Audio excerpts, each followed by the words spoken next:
Durban, ses plages dorées, sa promenade ensoleillée et son stade iconique ne sont plus que l'ombre d'eux-mêmes. Depuis quelques années, les touristes boudent Durban.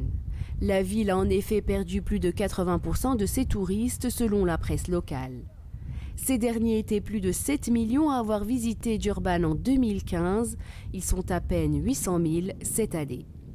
Les raisons de ce désamour sont nombreuses, mais il est principalement causé par des infrastructures endommagées et laissées à l'abandon.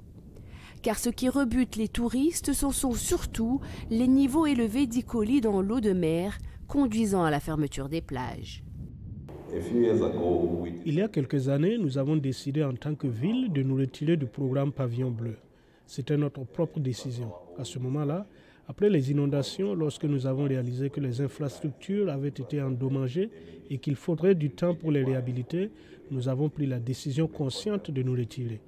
Ensuite, nous avons reçu beaucoup de critiques pour cette décision. Maintenant, nous avons mis en place un programme pour réhabiliter toutes les infrastructures. Pour relancer le tourisme, les autorités locales viennent d'entamer une série de rénovations dans la ville, comme la réouverture de nombreux hôtels et restaurants fermés depuis le Covid, mais également celle du stade Moses Mabhida. Des travaux qui coûteront 236 millions de rands, soit 12 millions de dollars, mais essentiels, surtout pour le stade que beaucoup considèrent comme un éléphant blanc, ne générant pas assez de revenus pour la ville.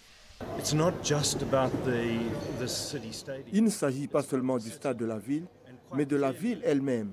Et très clairement, si l'on considère les investissements provenant du groupe Southern South pour les hôtels, cela attire non seulement les gens grâce à ces installations, mais aussi grâce au stade. Donc c'est une vision d'ensemble plus large que le stade seul. À cause d'une économie encore fragile et de dirigeants politiques ternis par la corruption, Durban peine à redevenir la destination prisée d'il y a 10 ans.